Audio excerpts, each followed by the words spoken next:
I hate to ask you to speculate, Coach. I really do. You say you watched some Mountaineer football this year. Excuse me. And, you know, JT Daniels regressed at a rapid rate, you Right. know, going from the pit game on to Texas Tech, Texas, and those stretches.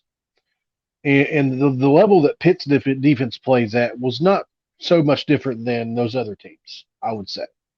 Um, a lot of people speculated that there was an injury that he was trying to tough through because obviously he has this label and he's at the end of this thing, man, and he doesn't Right. want to be labeled this damaged goods. Right. Did it look to you like he was a kid trying to tough through an injury? Just speculating. Obviously, I know you probably don't know, and if you may don't want to speculate, I understand that too. Yeah. But something happened, and we just don't know what. I'd like to get your input there. Well, I'll say it like this because college players, when they get to his age and have been in it for as long as he's been in it, I can be a little critical of the player. Most of the time, I'm never going to be critical of a player. I'm going to be critical of coaches. You know, if I'm doing anything, I I knew of him when he was a freshman in high school at the end of his freshman year because I was at Cal and he was at Mater Dei. And so I knew of him. I knew who he was. And I knew his, the recruiting stuff and all that. I look at it like this is that when I watched him play football from the time he was at USC to Georgia, now you just think about what I just said. You're at USC with NFL player after NFL player playing receiver. Okay. You're at Georgia with the best talent in the world. And yet you've never been a star yet. You've just been kind of okay. Okay. With the best players in the world. And so when you now come to West Virginia, where you've got, okay talent, not the greatest talent in the world, but it's okay. And you never blossom and you never become a great player because quarterbacks can make everybody else better. Quarterbacks can blossom to make the whole world better. Or they can make everybody, not as good. It just depends upon what all the talent is around them. If the offensive line is okay, I saw with West Virginia, running back talent was pretty good. Receiver talent, there was some good players playing receiver that could make some plays for it. O-line talent was good enough, depending, in my opinion. The offensive line, a lot of times, if your offensive line is average, meaning they're just okay, the play caller has to make the O-line good. It's the play caller's job to make the O-line good, not the O-line's job to make the play caller good when the talent is average. And that's what I see at West Virginia. The O-line talent is okay. It's not great. It's my job as a play caller to make those guys look good. I didn't see that. So now you've got a guy in the pocket that's immobile, that doesn't have great feet in the pocket, doesn't have great presence in the pocket. A great quarterback will make average O-lineman look good, not necessarily by running, but by finding throwing lanes, busting his ass to move from A gap to B gap to C gap. I coached Jared Goff for 3 years at Cal.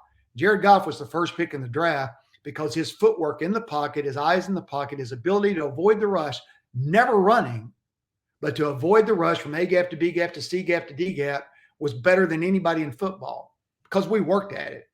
And he had some natural ability to do it as well. What I saw with JT was that he was not great at making the O-line good. The O-line had to be almost perfect for him to be able to operate in the pocket. There ain't very many O-lines that can make a guy like that to be good. So my opinion is probably a great guy, probably a tough guy, probably had some injuries. Guess what? Everybody that plays football has injuries. Everybody that's playing. I saw Jared Goff against Green Bay the last year that he's with the Rams take a finger on his throwing hand, dislocated, pull it out himself and finish the game and play throwing the football. And everybody questioned his toughness. Well, they don't know Jared Goff. A quarterback has got to bring everybody else up. And I just didn't see that being his skill set. And I was like, when he was the quarterback at Georgia, I'm a huge Stetson Bennett guy because I was Stetson Bennett's only offer as a Division I football coach. I'm the only Division I coach that offered Stetson Bennett. Stetson Bennett was so much better than JT and all the other guys that were there. It was never close. Wow. And the players all knew. Every player at Georgia knew. And Kirby has finally admitted it that, yeah, you know, we just wouldn't do it even though we knew he was better. I mean, duh. So you gotta figure that stuff out. I like what Neil has right now in the two guys that are coming back because they both can move. Mm-hmm. When you're not great in the O-line, again, when you're average in O-line, it's your job as a play caller to make the O-line look good. And you do that by moving the pocket. You do that by tempo. You do that by mixing up the calls to where eventually you can get the defense to be in where they're not firing on all cylinders. And there were times, like I saw a couple of West Virginia games, where all of a sudden they went tempo, they ran the outside zone, and they ripped people. But it wasn't a consistent thing. And to me, that just wasn't Graham Harrell. That's not in his old family heritage of how he coached football. And to me, that's the advantage that West Virginia can have. You got to play more up tempo. You got to mix it. You got to mix tempos, but you got to help the O-line out.